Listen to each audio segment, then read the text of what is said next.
السلام علیکم پیارے دوستو، بہت پہلے کی بات ہے۔ ملک فارس پر ایک بادشاہ حکومت کرتا تھا جو نیک شخص تھا۔ اس کا ایک شہزادہ بھی تھا۔ اس کی ملکہ کا انتقال ہو چکا تھا۔ ایک بار سخت گرمی کے موسم میں بادشاہ کچھ لوگوں کے ساتھ مل کر کے شکار کرنے جنگل میں گیا۔ اس نے سارا دن شکار کیا۔ پھر شام کو وہ قافلہ واپس ہونے لگا تو اس بادشاہ کی نظر ایک خوبصورت ہرن پر پڑی، تو بادشاہ نے فوراً ایک تیر چلایا، مگر وہ ہرن بچ گیا اور بھاگ گیا۔ بادشاہ پھر اس ہرن کے پیچھے پیچھے گھوڑا دوڑا دیا۔ بادشاہ نے اس دوران اس ہرن پر کئی تیر چلائی، مگر سب خالی گیا۔ ایسا کرتے کرتے وہ ہرن کہیں جھاڑیوں میں چھپ گیا۔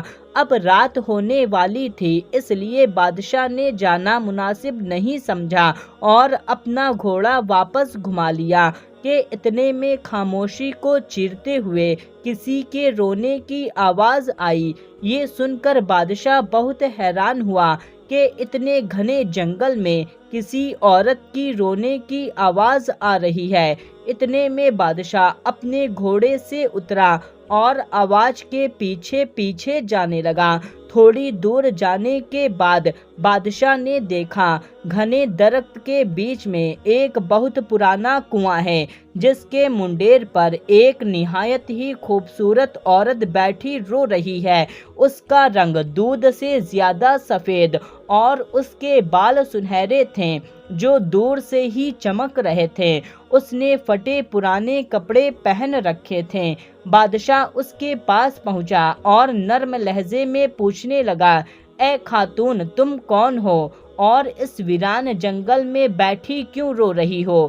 میں اس ملک کا بادشاہ ہوں، بتاؤ کس نے تم پر ظلم کیا ہے؟ تم کو انصاف ملے گا۔ عورت نے روتے ہوئے کہا، اے بادشاہ، میرا نام نگینا ہے، میں پڑوسی ملک کی رہنے والی ہوں۔ میرا باپ مر گیا ہے اور میرے چاچاؤں نے میری جائیداد پر قبضہ کر لیا ہے اور مجھے اس جنگل میں مرنے کے لیے چھوڑ گئے ہیں۔ یہ کہہ کر وہ عورت زور زور سے رونے لگی۔ بادشاہ کو اس پر رحم آ گیا، چونکہ وہ عورت بہت خوبصورت تھی اور بادشاہ کی بیوی کا انتقال ہو چکا تھا، تو بادشاہ نے اسے اپنی ملکہ بنانے کا سوچ لیا۔ بادشاہ اسے اپنے محل لے گیا اور اگلے دن اس سے شادی کر لی۔ پورے ملک میں خوشیاں منائی جا رہی تھیں۔ یہ دیکھ کر کے شہزادہ بھی بہت خوش ہوا۔ اس کے بعد وقت گزرتا گیا۔ نئی ملکہ کے آنے کے بعد بادشاہ کی طبیعت خراب ہونے لگی۔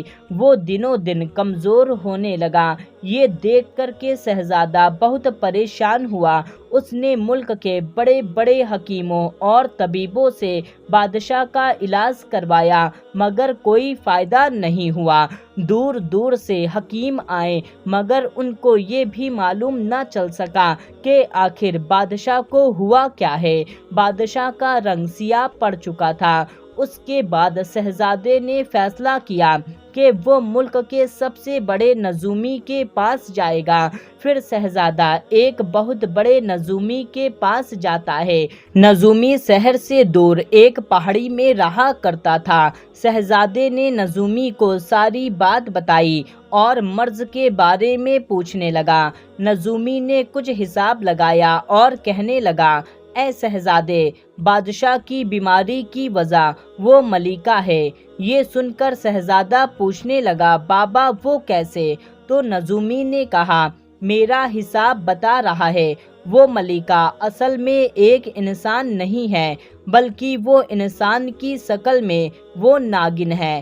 جب کوئی سانپ 500 سال کی عمر کو پہنچ جاتا ہے اور اس 500 سال میں کسی انسان کی نظر اس پر نہیں پڑتی، تو پھر اس سانپ کو یہ طاقت مل جاتی ہے کہ وہ جب چاہے کسی بھی انسان یا جانور کا روپ لے سکتا ہے۔ ملکہ بھی ایک ایسی ہی ناگن ہے۔ اب وہ بادشاہ کے جسم میں تھوڑا تھوڑا زہر پہنچا رہی ہے۔ شہزادے نے کہا، بابا اس ناگن کو بادشاہ سے کیا دشمنی ہے؟ نجومی نے پھر کچھ حساب لگایا اور کہا، آج سے 10 سال پہلے بادشاہ نے جنگل میں 2 ناگ کو مار دیا تھا جو اس کا باپ اور بھائی تھے۔ بس اسی کا یہ ناگن بدلہ لے رہی ہے۔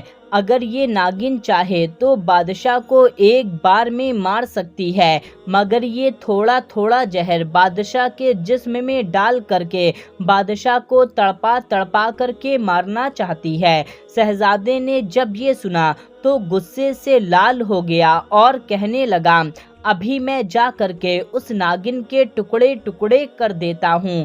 یہ سن کر نجومی بابا نے کہا، نہیں شہزادے، اس کو مارنا اتنا آسان نہیں ہے، وہ بہت طاقتور ناگن ہے۔ اگر تمہارا وار کھالی گیا تو پھر تم اس کے وار سے نہیں بچ پاؤ گے۔ شہزادے نے کہا، تو پھر مجھے کیا کرنا چاہیے؟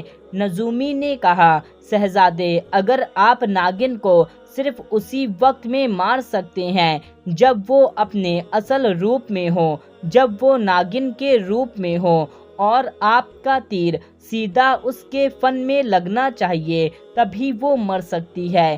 یہ سن کر کے شہزادے نے کہا، میں اسے انسان سے ناگن بنانے پر کیسے مجبور کروں گا؟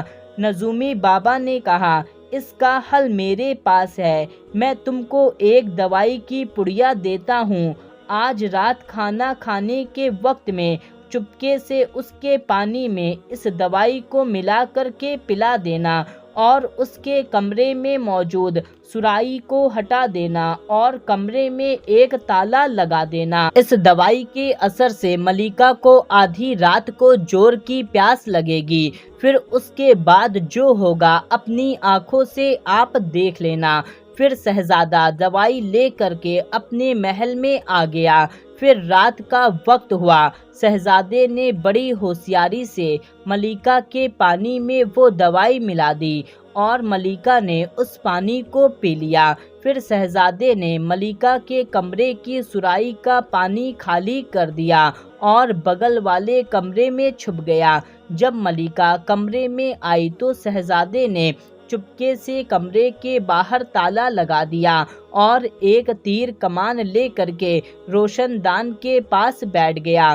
آدھی رات کو ملکہ کو زوردار پیاس لگی تو سراہی کے پاس گئی تو سراہی خالی تھی، دروازے کی طرف بڑھی تو دروازہ بند تھا۔ شہزادہ یہ سب دیکھ رہا تھا۔ دوستو، اس کمرے میں ایک نالی تھی جو گندے پانی کو بہانے کے لیے بنائی گئی تھی۔ ملکہ نے فیصلہ کیا کہ وہ اس نالی سے باہر جا کر کے اپنی پیاس کو بجھائے گی۔ پھر ملکہ نے بادشاہ کی طرف دیکھا تو وہ سو رہا تھا، تو ملکہ نے ایک فنکار لگائی اور دیکھتے ہی دیکھتے وہ ناگن بن گئی۔ وہ بل کھاتے ہوئے نالی کے راستے باہر نکل گئی۔ شہزادے کو اتنا وقت ہی نہیں مل سکا کہ وہ تیر چلا سکے۔ پھر وہ ناگن کے پیچھے پیچھے گیا۔